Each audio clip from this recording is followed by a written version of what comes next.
ဒီနေ့တစ်ချက်တော့ grade 9သင်ချအခန်း3 polynomial များစားခြင်းဒီချင်းက3.6ရဲ့နံပါတ်2ကိုတွက်မယ်နော်။အဲ့တော့ polynomial တွေစားမယ်ဆိုလို့ရှိရင်တို့ပထမဆုံးဘာလုပ်မှာလဲဆိုတော့ polynomial အဆင့်လေးစစ်ကြမယ်ပေါ့နော်။အဲ့တော့အဆင့်တွေကိုစစ်ကြည့်လိုက်တဲ့အခါကျတော့ဒီမှာကကျတော့ x 4တက်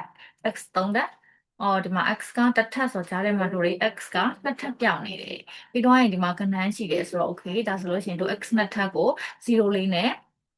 နော်အစားသွင်းပြီးတော့တွက်ကြမယ်ပေါ့။ဒါဆိုလို့ရှိရင်စားကြပါမယ်။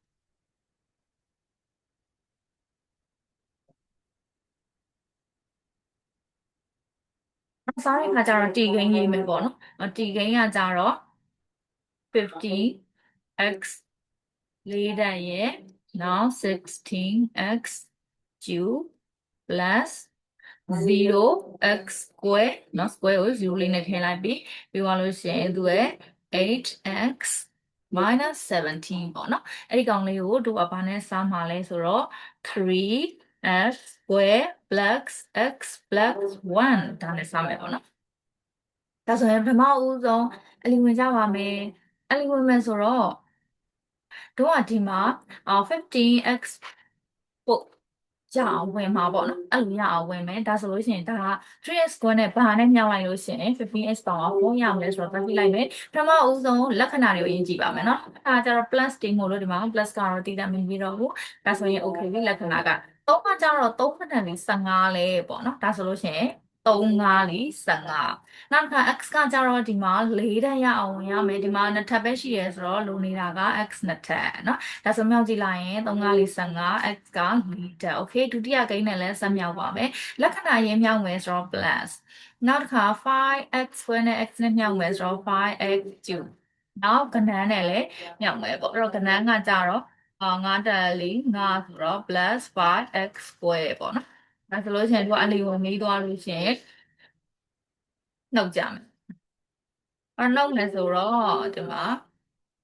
နှုတ်မယ်ဆိုရင်တို့တွေကလက္ခဏာတွေပြောင်းရမယ်လက္ခဏာတွေပြောင်းမယ်ဆိုတော့ဒီကောင်က minus ဒီကောင်က minus ဒီကောင်က minus နော်ဒါဆိုလို့ရှိရင်ဒီကောင်ကတော့ကျေသွားပြီဒီကောင်ကကျေသွားတဲ့အခါကျတော့ဒီကောင်ကိုရှင်းမယ်ပေါ့ဒီဟာကကျတော့ minus နဲ့ minus နဲ့လက္ခဏာတူတယ်တူရင်ပေါင်းပါမယ်တူရင်ပေါင်းမယ်16နဲ့5နဲ့ပေါင်းတော့21x cube တူတဲ့လက္ခဏာတက်ပါမယ်เนาะဒါဆိုလို့ရှိရင်ဒီကောင်ကကြတော့ -5x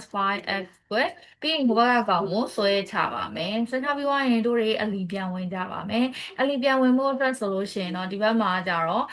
ကျင်းတွေ -21x 2ရအောင်လုပ်ပါမယ်ဒါဆိုလို့ရှိရင်ဟိုဘက်မှာဘာရှိလဲလို့သွားကြည့်မယ်။သွားကြည့်လိုက်တဲ့အခါကျတော့လက္ခဏာကိုအရင်ဆုံးကြည့်ကြပါမယ်။လက္ခဏာကဒီမှာ minus ဖြစ်ရမယ်။ဒါဆိုလို့ရှိရင်ဒီမှာ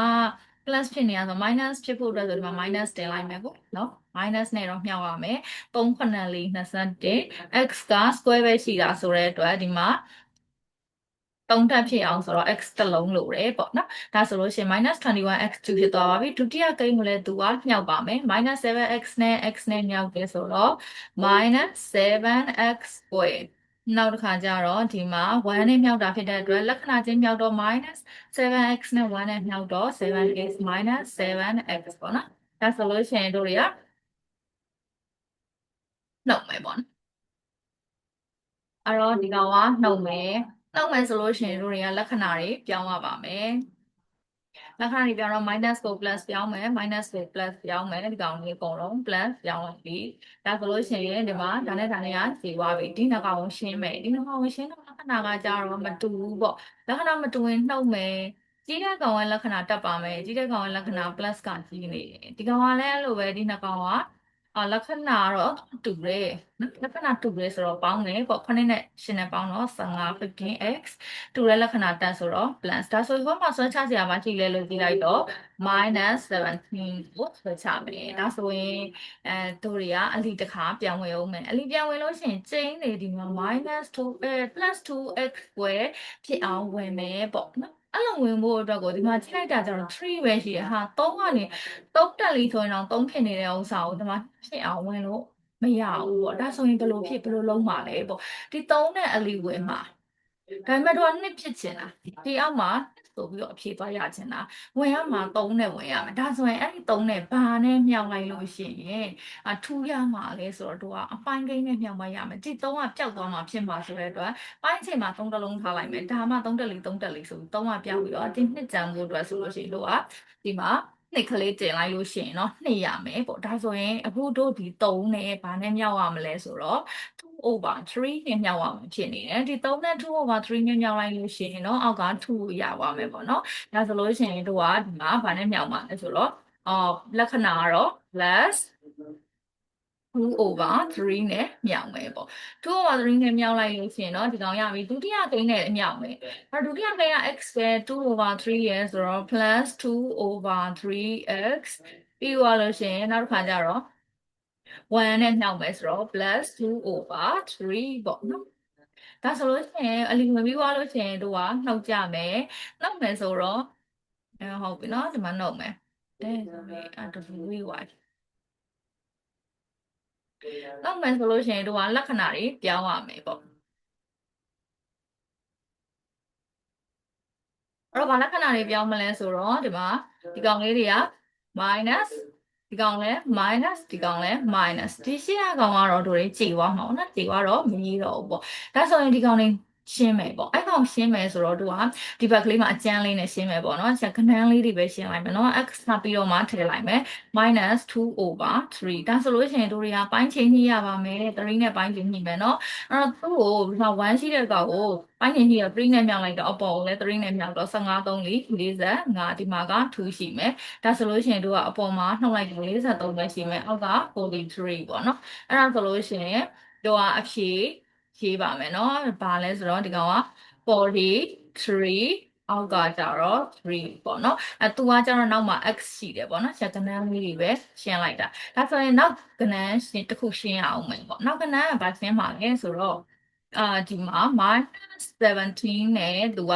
minus 2 over 3နဲ့ရှင်းရအောင်မယ်ဒါဆိုရင်သူလည်းပဲအဲ့လိုပဲ3နဲ့ပိုင်းချိန်ညှိပြီပေါ့နော်3နဲ့ပိုင်းချိန်ညှိတော့သူ့မှာအစ1ရှိတာကို3နဲ့မြောက်တော့သူ့ကိုလည်းပဲ3နဲ့မြောက်မယ်ဒါဆို9 3 21 3တက်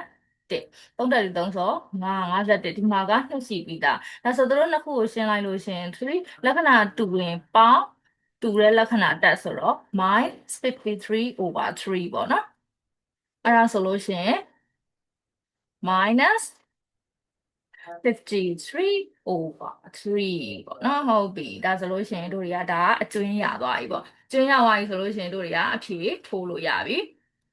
အဲ့တော့စားလက်ကဘာရလဲဆိုတော့